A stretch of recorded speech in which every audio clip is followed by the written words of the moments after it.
ভিডিওটা দেখার পরে নিজেকে কন্ট্রোল করতে পারতেছি না। আল্লাহ এমন যেন কোনো প্রবাসীর সাথে না হয়। অনেক ভালোবাসি আমরা পরিবারকে। আমার প্রবাসী ভাই বোনেরা, ধরেন এই প্রবাসের মাটিতে আপনি মারা গিয়েছেন, এই নিউজটা আপনার পরিবারের কাছে পৌঁছানো হয়েছে। আপনার পরিবারের এক্সপ্রেশনটা কেমন থাকবে জানতে মন চাই। গতকালকে এমনই এক ঘটনা ঘটেছে। এই ভিডিওটি যখন সোশ্যাল মিডিয়া ফেসবুকে পোস্ট করা হয়, মাত্র 2 ঘন্টাতে ভিউ হয়েছে 48 লাখের উপরে, অলমোস্ট 5 মিলিয়ন। শেয়ারই হয়েছে 1 মিলিয়ন, 10 লাখের কাছাকাছি। কমেন্টের কথা তো বলে বোঝাতেই পারবো না, প্রত্যেকটা মানুষের হৃদয়ের কম্পন সৃষ্টি করে দিয়েছে এই ভিডিওটি। শুধুমাত্র পরিবারের কাছে পৌঁছানো হয়েছে, তাদের সন্তান আর বেঁচে নেই। এই কথা শোনার পর তাদের যে কম্পন সৃষ্টি হয়েছে পরিবারে, মনে হয়েছে পৃথিবীর প্রত্যেকটা মানুষ কেঁপে উঠেছিল। একবার এই ভিডিওটার ভিতরে নিজেকে সেই জায়গায় ভেবে দেখেন তো, কেমন হতে পারে আপনার পরিবারের এক্সপ্রেশনটা। যে ভিডিওটা 1,55,00,000 প্রবাসীর হৃদয়ে রক্তক্ষরণ তুলে দেবে। ভিডিওটা শেষ পর্যন্ত দেখার প্রত্যেকটা প্রবাসীকে রিকোয়েস্ট রইল, শেষ পর্যন্ত দেখবেন প্লিজ। হয়তোবা আপনার আমার সাথেও এমন ঘটনা ঘটতে পারে। আসসালামু আলাইকুম ভাবি, ভালো আছেন? আলহামদুলিল্লাহ। কি হয়েছে সামনে আব্বু? সামনে ভাইয়া আপনার কি হয়েছে? খাওয়া দাওয়া খাইছেন আপনারা? খাওয়া খাইছি। কিছু হয়েছে?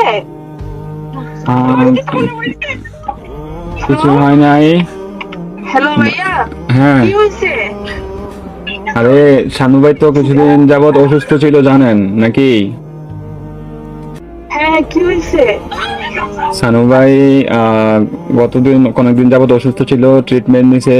ওনার লো প্রেশার ছিল, অনেক ধরনের অনেক সমস্যা ছিল।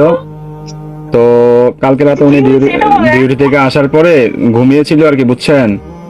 তো ঘুমিয়ে থাকার পর তো আজকে সকালে আর উনি আর ঘুম থেকে ওঠে নাই, বুঝছেন নি? উনি আল্লাহর ডাকে সাড়া দিয়ে ওই পারে চলে গেছে, বুঝছেন নি? উনি আর বেঁচে নাই, বুঝছেন? ও প্লিজ ভাবি, প্লিজ শান্ত হন, কান্নাকাটি করেন না প্লিজ। আপনার ছেলেটাকে একটু সান্ত্বনা দেন।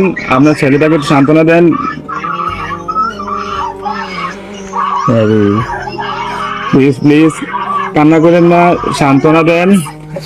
আপনার ছেলেদের একটু দেখতে বলেন। আপনাদের যদি লোকটুক থাকে তাহলে যোগাযোগ করেন।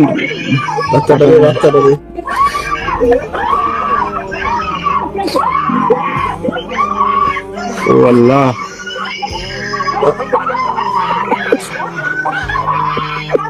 প্লিজ সবাই শান্ত হন, প্লিজ সবাই শান্ত হন,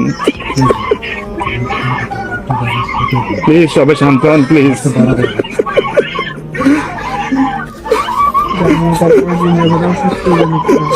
আপনারা দোয়া করেন, তাছাড়া কিছু করেন নাই।